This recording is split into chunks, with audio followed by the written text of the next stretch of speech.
Good afternoon, everybody, and welcome to VTE Dublin patient session. And we have the lovely Patricia Byrne, psychologist from St James's Hospital, to talk to us about psychological recovery after a blood clot. Patricia currently holds the post of Principal Specialist Clinical Psychologist in the Psychological Medicine Service at St James's Hospital in Dublin. Within this post, she has a special remit to the patients of the National Coagulation Centre. In addition to her professional training, she is a practitioner in mentalisation-based therapy, MBT, and holds practitioner status as a neuropsychologist. Welcome, Patricia, and thank you so much for doing this talk for us. Thank you, Anne-Marie, and thank you to Thrombosis Ireland for this opportunity. So will I just proceed now? Is that okay? Yes, you're live. I'm live. Okay, hello everybody. I suppose I'm sitting here, we're talking about managing worry and anxiety, and I think myself and Anne-Marie there for a few minutes, we were having difficulties with this, actually sharing my screen, and certainly that sense of worry was with me. And I think today we're going to talk about it in the context of having had a blood clot or the experience of that, and perhaps being on long-term anticoagulation. But we're also going to talk a little bit about health-related worry as well, but also about what we can do to actually help manage our worry, which is probably the most important part of it. Well, as I said, let's start with the bad news. And I think at the moment, the media is so full of bad news that it can be very difficult not to get swept up in worry and anxiety about all sorts of things, as we know at the moment. And so that idea that, in fact, life and worry go together is one, I think, as we get older and as we live our lives, it tends to hang around more. Our lives get more complex. I know in my own situation, the moment in midlife, I'm dealing with elderly parents and teenagers, so on either side, and at different stages in our lives, worry can be very present. But in general, it's part and parcel of what we're all managing to deal with from a very early age. If you think right now for children and teenagers, that perhaps they're also managing their own worries at the moment, perhaps amplified at the moment by the crisis, I suppose, we all find ourselves in. So life and worry do go together. And that doesn't mean, though, that we have to live our lives full of worry, but it does mean that we have to think about worry and how we will manage it for ourselves. So in terms of when it comes to a long-term health condition or an illness experience, worry is very much part and parcel of that experience, as many of you will know when it comes to the experience you've had of a blood clot. So there's all sorts of types of worry, not necessarily related to long-term health conditions, though some of them can be. So there's what we call the short-term or acute worry, for instance, being stuck in traffic or late for a meeting. Those short-term little nuisances that get in our way, but that we know will in some way we'll get to the bottom of, or they'll leave us alone, they'll get resolved in some way. But there's also the other type of worry, the more persistent long-term, and that's where having a long-term health condition, such as a coagulation disorder, can feature. And these are worries that tend to hang around, that although we may try and manage them, that they tend to persist. And sometimes we can have a worry that can become more generalized, and we can find that we begin to get anxious about all sorts of things in our lives, things that perhaps we wouldn't have got worried about in the past, and we may kind of wonder to ourselves, what's going on? I just feel this general sense of unease and anxiety. And certainly at the moment, again, certainly what we're seeing here in the hospital, and in terms of what I think everybody's experience, is that there's a general, most people at the moment have probably more of a general sense of unease than they've had for a while, and that's all about context. So worry can be caused by lots of different things. And I suppose we have to remind ourselves that fundamentally we're biological organisms. We are all about survival. And so the sense of threat that can be in murmuring away in the background there can play itself out in all sorts of ways. There's obviously the sense of physical threat that can happen when people have had or are experiencing a health condition. But there can also be other sorts of worry, that sense of social or financial threat. And again, at the moment, in the context of what we're all living with, that I suppose that sense of elevated threat can be murmuring along in the background. But worry can also take the form of fear, and anxiety is really fear amplified. And a lot of our fears can be, well, some of them can be based in real life and in what's going on around us, and can be very rational. But other fears can be what we call anticipatory, or very much in our thoughts and in our heads. And they're the ones that we as psychologists will often try and target in people. There's also the whole worry that can be caused by uncertainty. And uncertainty is a really interesting experience, because by nature, again, coming back to that sense of ourselves as biological organisms, we are constantly striving for stable ground, for what we call homeostasis, for balance. And we don't like uncertainty. We're constantly seeking out information to make ourselves feel safe. And that, as I said, is a kind of a biological drive that we all have. And it's the reason why human beings have survived as long as we have, because we're very good at seeking out safety. But of course, sometimes we find ourselves in our lives in an uncertain place. And certainly the experience of having had a blood clot can cause people a lot of uncertainty. And that in itself can lead to that sense of, I don't have control here, I feel quite powerless. So that's another form of worry. And then there's a form of worry that's very much in our thoughts, and it's around our own sense of our own identity and what we believe about ourselves and what we know about ourselves. And sometimes that's what we call cognitive dissonance. It's what we believe about ourselves and what we know about ourselves.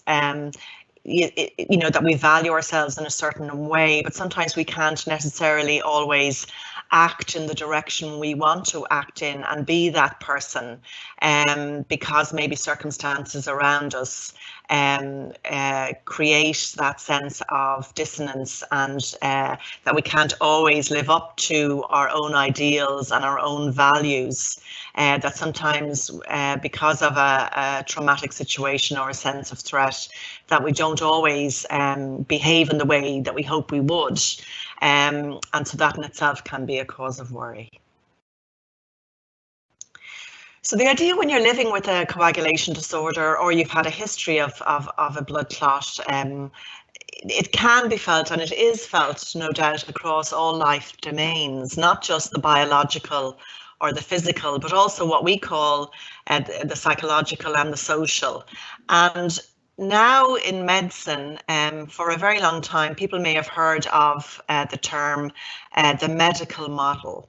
And certainly our colleagues in medicine for a long time historically would have just used what's called the medical model, or that looking very much at the body as just a biological system, not taking into account the psychological aspect or the social aspect of human beings within the context of being in their social systems. But that's very much changed now, and medical training always now emphasizes, rather than the medical model, what's called the biopsychosocial model of medicine.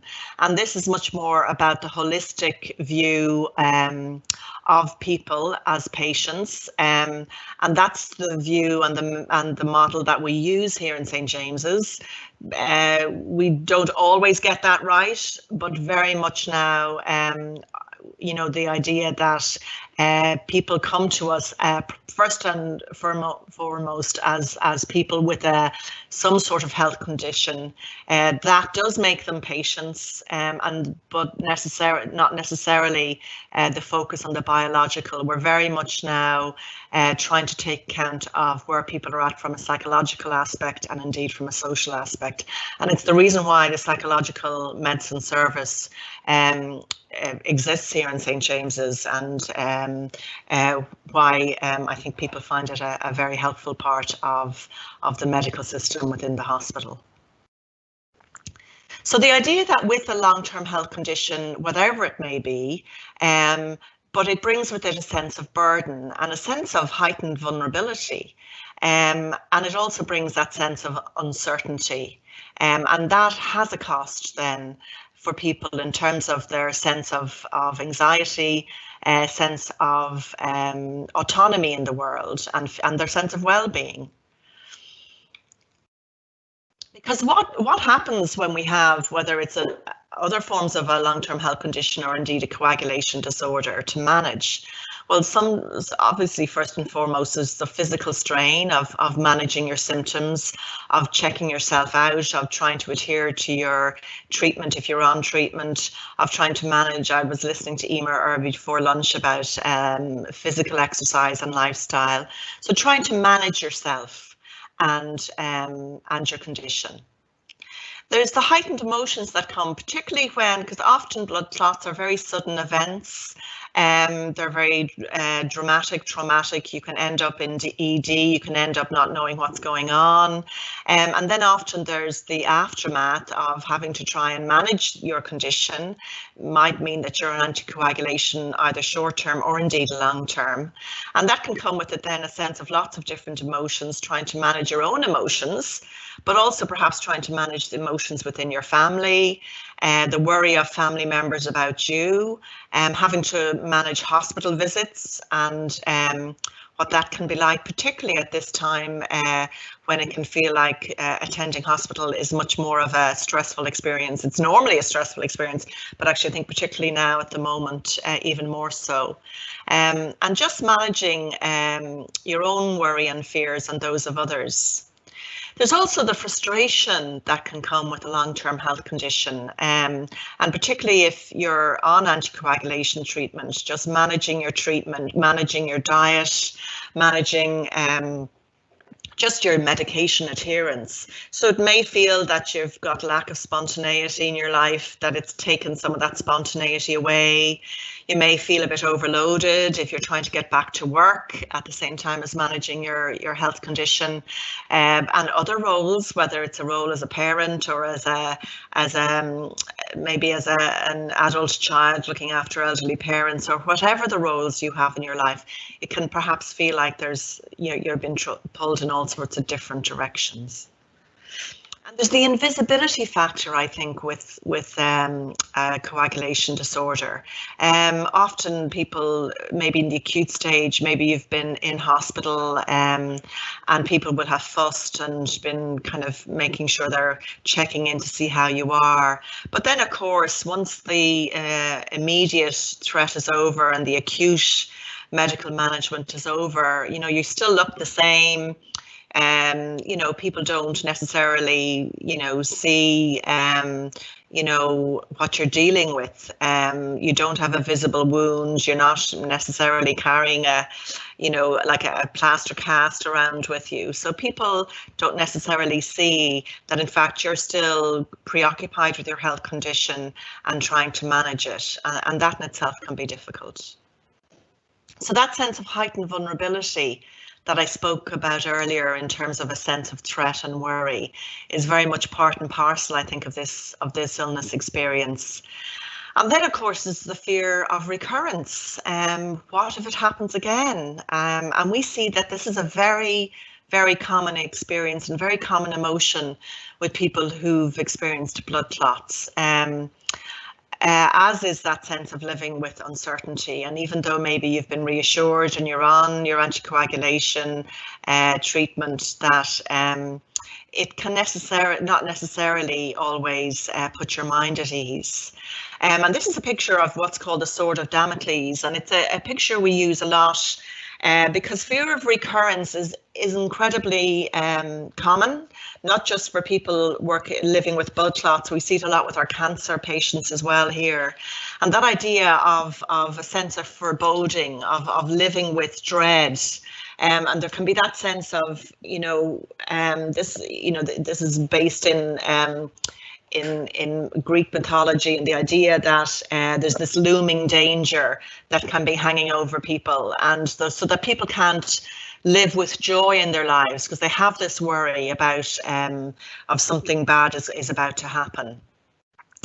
We're also that idea of if you're dealing with blood clots and you're on treatment, there's a lot of complexity sometimes about the treatment, and there's a lot about medical information. Again, even coming back to what Emer was talking about to recover physically after a blood clot, there's a lot of worry. Am I doing too much? When should I start doing it? How can I start doing it? What's involved? So people can get quite overloaded by medical information as well. So we can worry, and in fact we do worry. I mean, it's part of what keeps us alive. It keeps us surviving. Worry is part of our protection, and it's an adaptive response, but it can overwhelm us, particularly when it's about our health. And what can happen is when we begin to worry a lot about our health because we've had a bad illness experience and a traumatic illness experience, sometimes, it doesn't happen all the time, but sometimes that worry can become very all-encompassing, and it stops us doing the things we actually value, and it can kind of stop us in our tracks. And maybe it leads us to avoid situations, not to find the joy in our lives that are there. And then it can become more problematic for us. Because first of all, it's very normal that after you've had a blood clot that you would be worrying more and that you might feel more anxious. But what we need to see over time is that worry dissipating and becoming a little bit more manageable. We can never, if you're dealing with long-term management in terms of blood clots, you can't ever forget about it. But if it's about getting it in context and putting it into a good place in your life that it's manageable.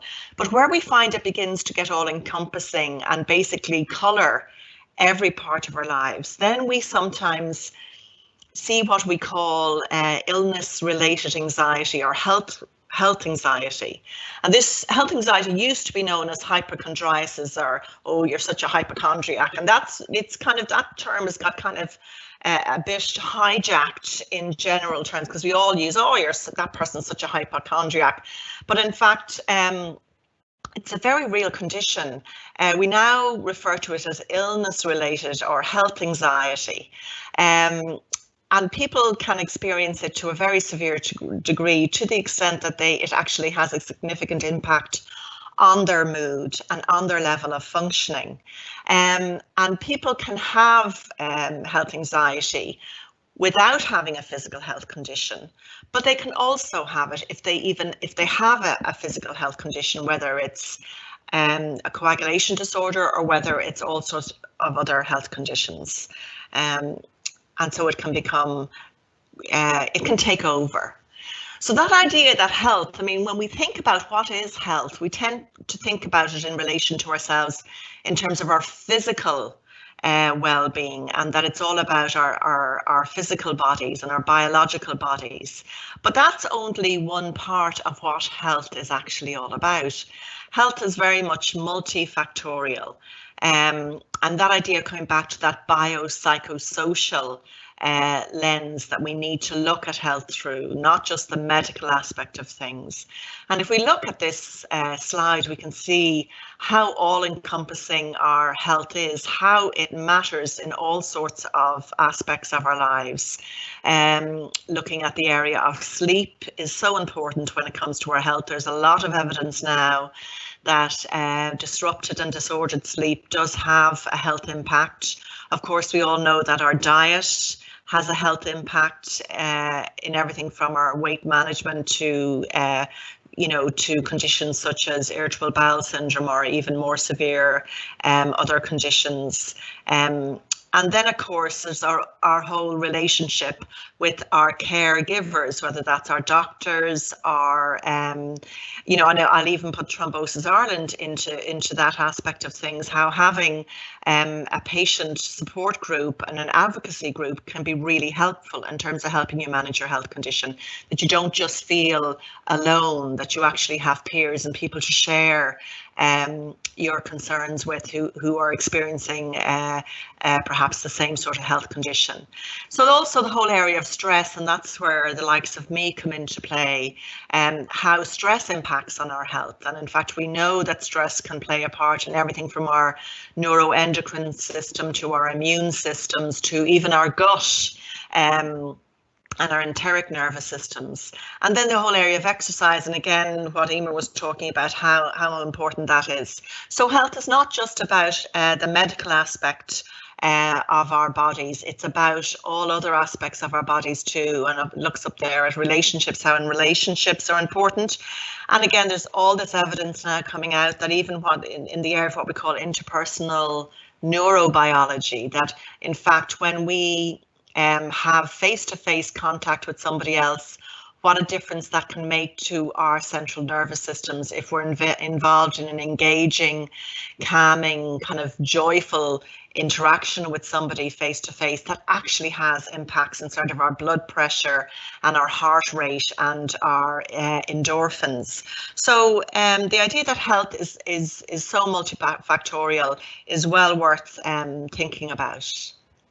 So coming back to the idea of health anxiety, and as I said, this refers to the excessive, and I emphasize the word excessive concern that there may be a threat to your health, and that then triggers off your stress response, or what we call your fight, flight, freeze response. So I have to, you know, it is completely normal that if you've experienced a health condition like a blood clot, that you would have some health anxiety. And particularly in the acute phase of dealing with that. But over time, you should see a dissipation in that health anxiety and that health worry. It can still be present, but you should see it dissipating over time. But if you don't, and if you find that it triggers off your stress response or your anxiety response, this fight-flight response in your body, it's worth thinking a little bit more about. So what is the fight or flight response, or indeed the freeze response? People often know what, you know, have heard of fight flight response. That's basically the human stress response and what happens in our body when we feel under threat. And it's a very adaptive survival mechanism. It's very much physiological in our body. And it's a very adaptive response in our bodies. But of course, it grew out of our need when we were, like thousands of years ago, when we were kind of having to battle with all sorts of threats in our environment, whether it was, you know, tigers or bears or falling off a cliff, you know, all sorts of things. It very much was activated in those situations.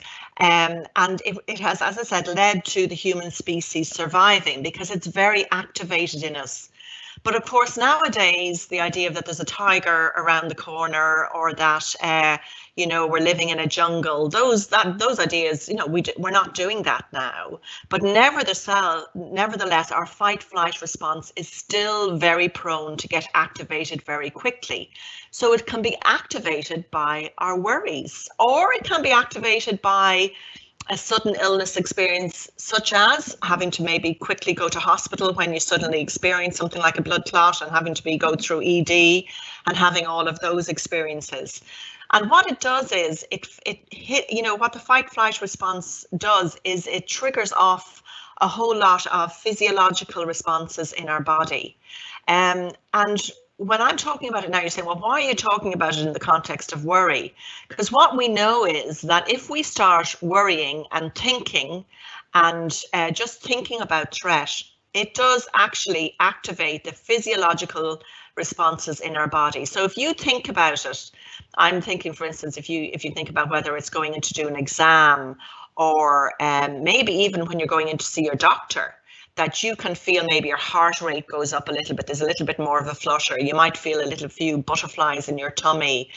You may feel the urge to go to the loo. You may feel a little bit lightheaded or dry mouth. And these are all things that are physiological responses in our body to worry or that sense of threat. And it is anxiety.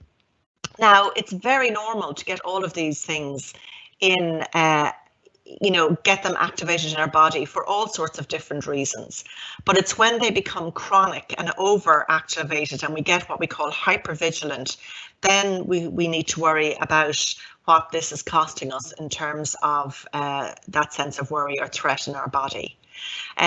So the idea that, feeling a sense of stress or threat can have all sorts of impact on our mind. We've talked about that idea of worrying, but also that we can get quite muddled in our thinking. We can get quite negative in our thinking. We can get quite impulsive in our decision making.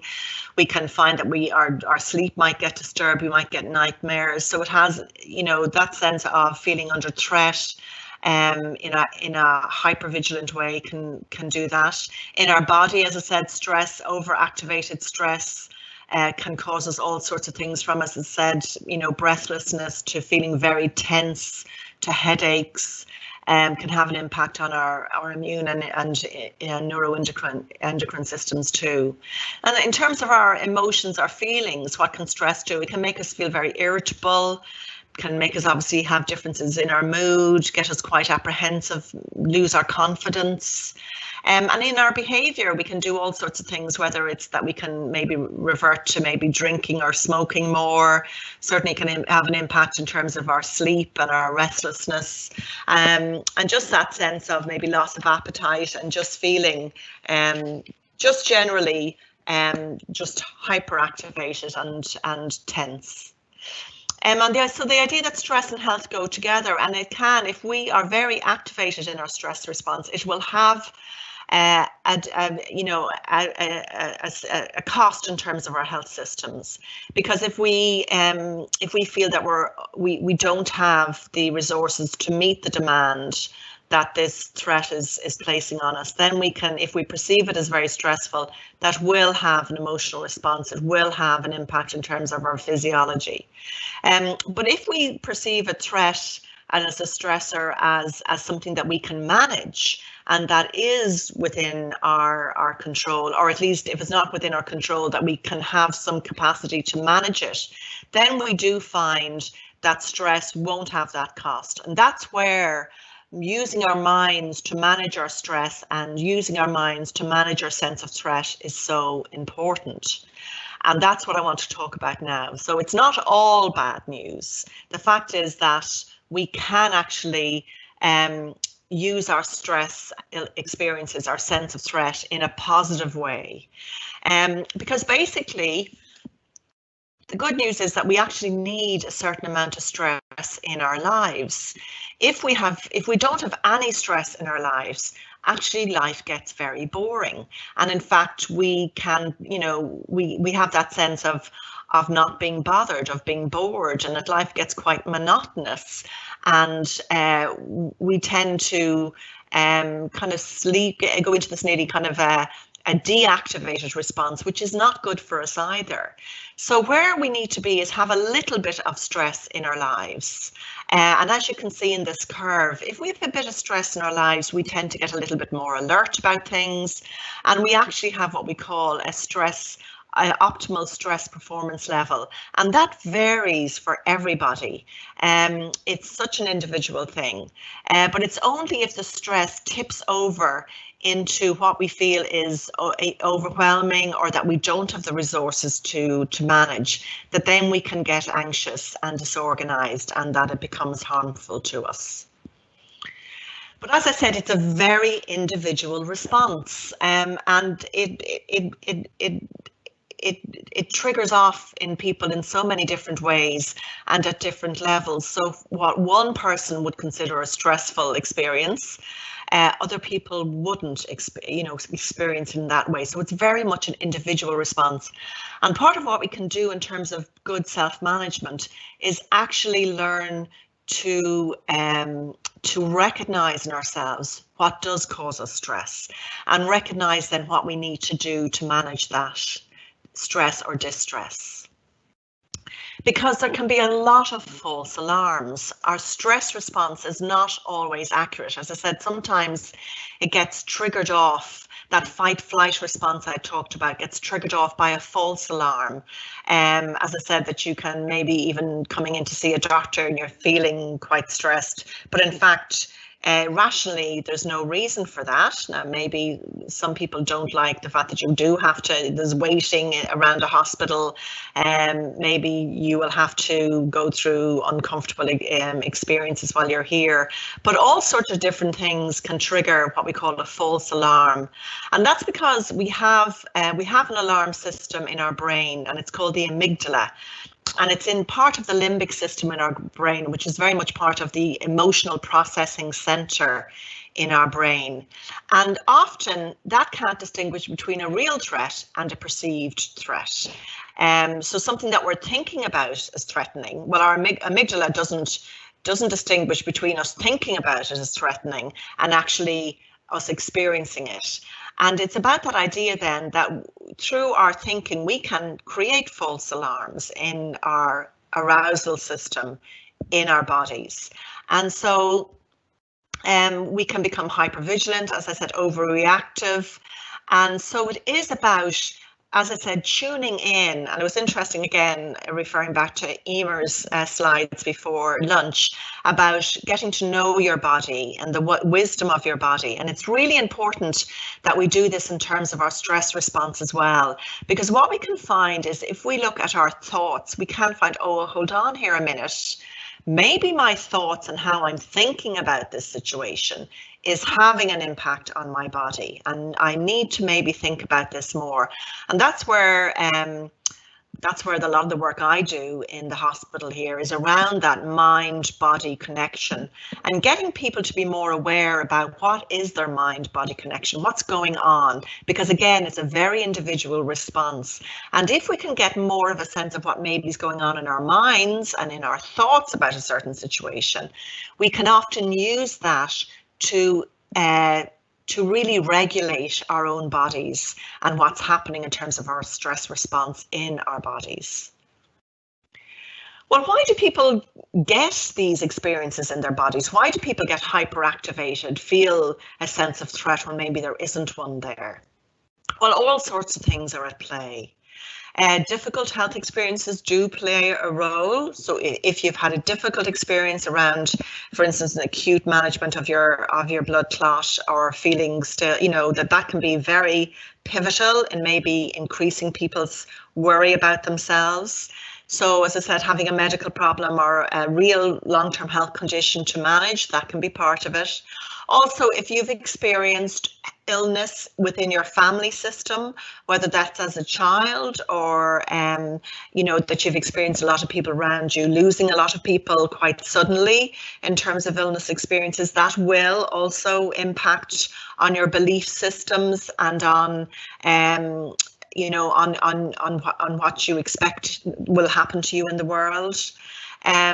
So that's very important. If you have a family member who's anxious about their own health, again, we will find that often in family histories, people who have a tendency to illness-related behavior or being, having a hypochondriasis, often you'll find in their history, there will be somebody within the family who may well have experienced the same.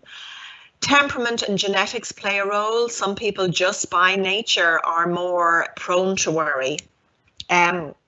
There's also the whole area of what we call epigenetics now, how historical lived experiences within your family tree can also predispose you to experiencing more worry around your health. That's a whole fascinating area, the area of epigenetics in itself.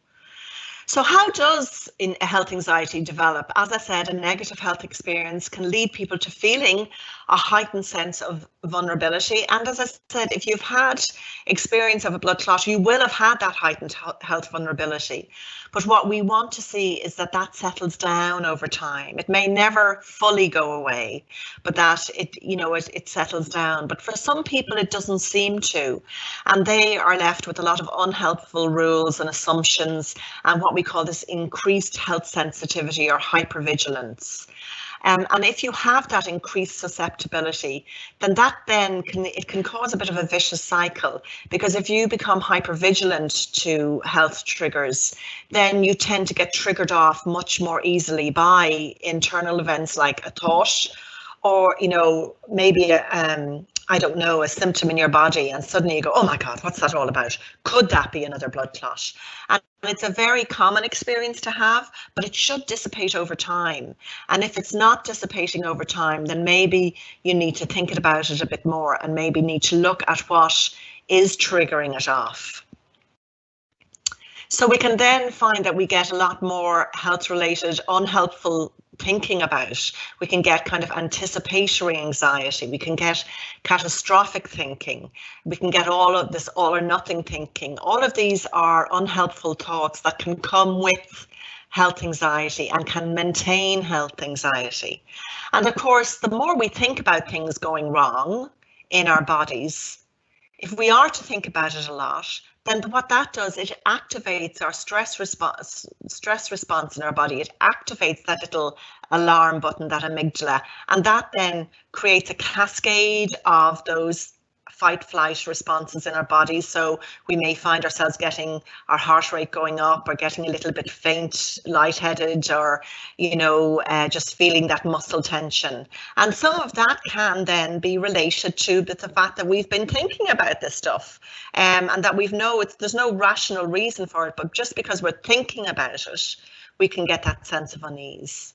And so that maybe leads to what we call an amplification, or a checking and a reassurance seeking in terms of our symptoms and in terms of our behaviour. So we may start to take our blood pressure, if we have a blood pressure monitor at home, maybe constantly taking our blood pressure, or maybe going to our GP or ringing our doctors. And it can lead to maybe avoidance and what we call safety behaviour. So maybe avoiding exercise, or avoiding going out, or, as I said, keep checking my blood pressure. And so all of these behaviours can kind of feed into that sense of anxiety and maintain it over time. So what helps? What's helpful? Well, the first thing is, it's easy for people to say, oh, well, you can just change your behaviors and just change how you think about stuff, and that'll make a huge difference. It's much harder to change. We are all creatures of habit, and it's much harder to change than we think. But it's the idea of even one small step can really be helpful. And this is about the idea of the change process, that we are, as I said, creatures of habits. We want to feel safe, so often that'll keep us in the old status quo. But if we do want to change, and thinking about what Emer was saying around exercise, beginning to incorporate exercise again, or maybe you haven't been somebody who's done a lot of exercise, and now maybe it's time to start after a blood clot. And so we can be very resistant to that, and we can make up all sorts of excuses about why we shouldn't do it. And we can worry about it. That's going to cause us chaos. It's going to be overwhelming. We're not going to be able to do it. But just if we even take one small step, and just run with that idea, that can become transformative in itself.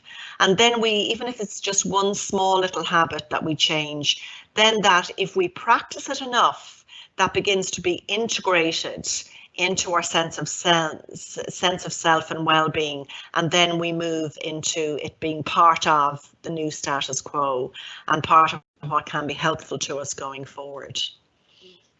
So the idea of focusing on our thoughts and behaviours also as helpful. And again, this can feel like it's overwhelming, and people sometimes, you know, when they see me, they say, oh, I know it's just all about positive thinking, and if I stop negative thinking, that's much more difficult. And I actually don't like the term positive and negative thoughts. I much prefer unhelpful thoughts and helpful thoughts, and because they change for person to person. So if you find yourself with an, you know, is this thought helping me? And if it's not helping you, then actually stop and say, well, what is a more helpful thought for me to have? So maybe if we just leave that for a minute and just look at our behaviors, because our behaviors and our thoughts go together. So if we change our behaviors, that actually influences our thoughts. And sometimes it's easier to start change with changing our behaviors rather than changing our thoughts. Because if we begin to change our behaviors, that will have an influence on our thinking. So for instance, just taking again an example of Emer's, that, you know, going out and doing a small walk. And even if you're taking that step and then noticing, you know, giving yourself, oh, I actually did that, giving yourself a pat on the back, that changes your thinking rather than being negative, you know, or unhelpful to yourself and giving out yourself, oh, I never do anything, I never get out and do exercise. Even doing one small thing in terms of changing our behavior. So the most important thing is making a decision and an action plan. And even if it's really, really small, it doesn't matter. The most important thing is following through. Because if we follow through, even in the tiny way, even if it's a 5-minute walk outside our door, that can increase our sense of well-being. And even if you don't feel it, you don't feel that sense of well-being, just what we call fake it till you make it approach. Just keep the behavior going, because we can, breaking down our long-term goals, if we set long-term goals, they can become very overwhelming. And the most important thing is breaking down your big goals into smaller steps, because we have a much better chance of achieving them. And by achieving those smaller steps, they propel us on, they motivate us to keep going for the bigger stuff. And reflect on your activities. Sometimes we can go through kind of nearly robotic, not noticing. Even if you think about it, going out for a walk, you may do your 5-minute walk a couple of times a day. But what you really need to do is notice what's happening around you, how you're feeling, what's happening around you, being present to even noticing on a 5-minute walk, noticing nature, noticing sensory input, you know, what are you hearing? What are you smelling? What are you seeing around you? That's really important, because that's a way of practicing mindfulness. That's a very simple way, but what it does, it grounds you in the present and in the experience. And what that does is physiologically, in terms of your body's getting information, and it's getting distracted from maybe the thoughts that are going through, like giving out to yourself or thinking about, you know, how awful it is that I've had this clot in the first place. You know, so actually trying to ground yourself in the present is really important. So I sometimes say to people also about activities, because we can take so much of what we do for granted. And I often find with people that I'll say, well, what did you do today? And they'll say, oh, I did nothing. I just stayed at home. I did absolutely nothing. Sure, things are hopeless. Sure, I'll never get over this problem or this health condition. And actually then I'll say, well, hold on here a minute. What did you actually do today?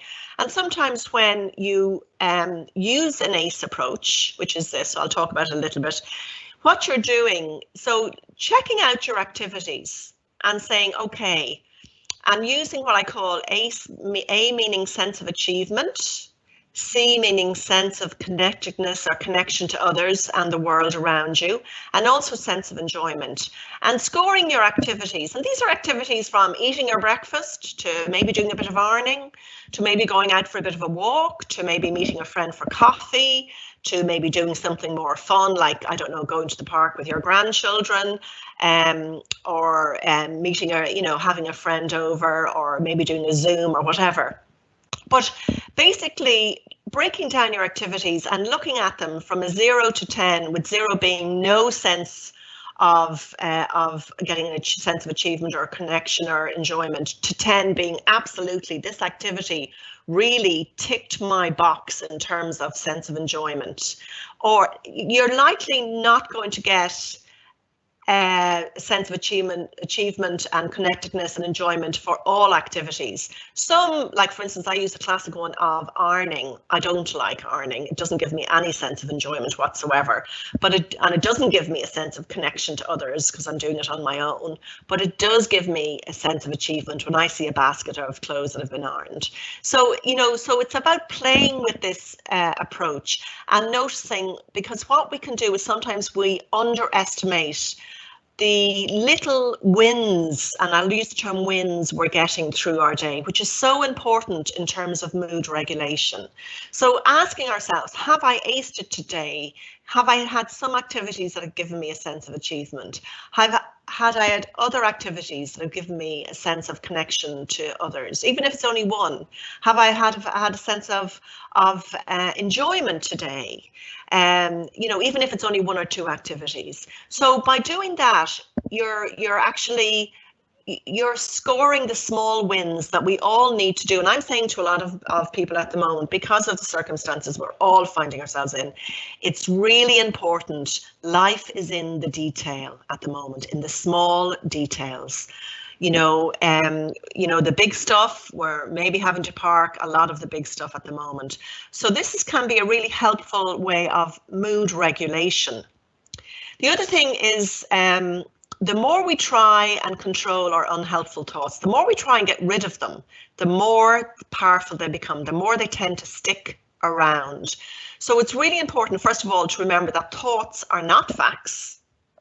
And that sometimes, and comes back to that idea of the bad news and that worry and life do go together, that we do have unhelpful or uncomfortable thoughts at times. And actually, it's around accepting that we have them, and that they're there. And I think particularly at the moment, we're all having a sense of unease and unhelpful, uncomfortable thoughts, and accepting they're there, not trying to push them away.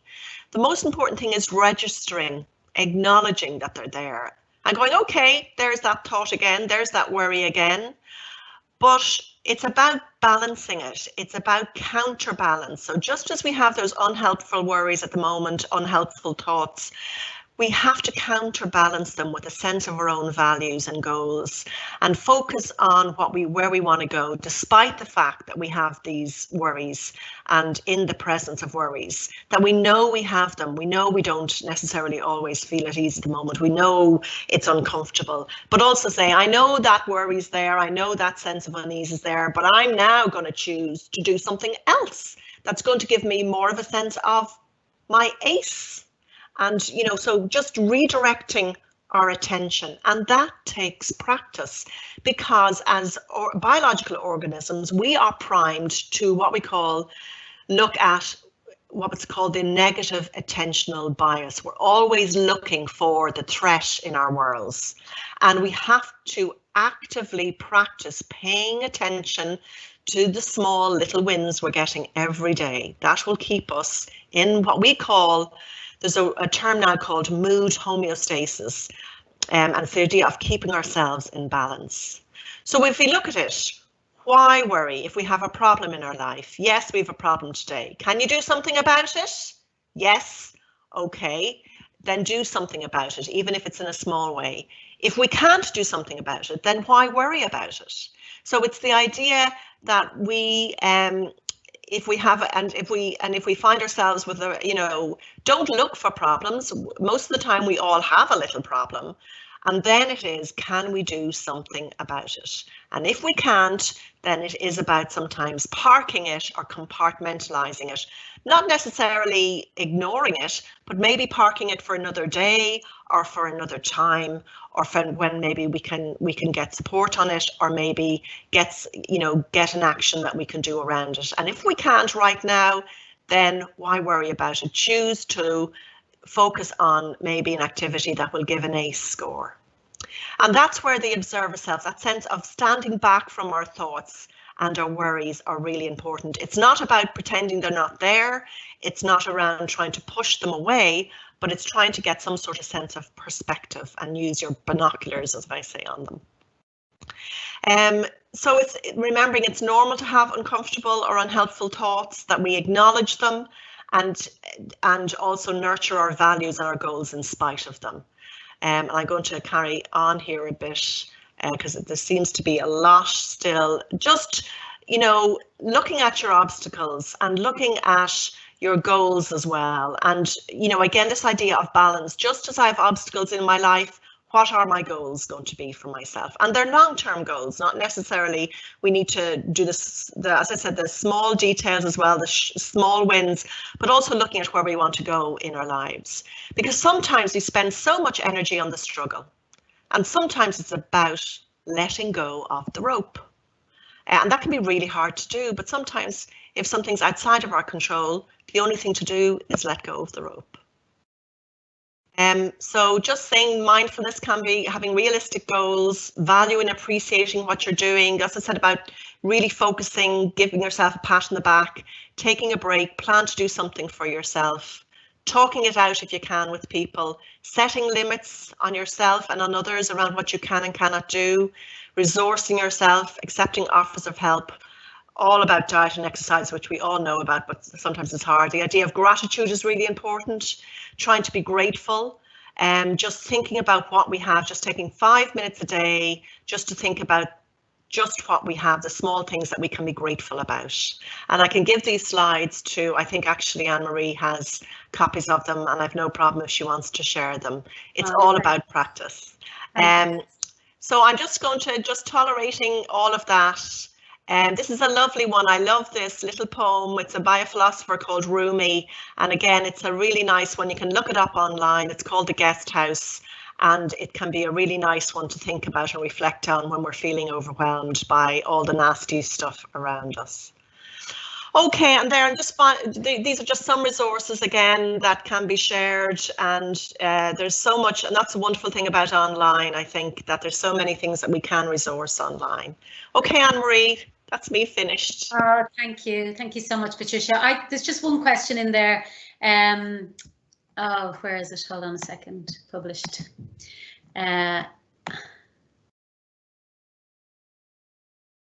So we had one.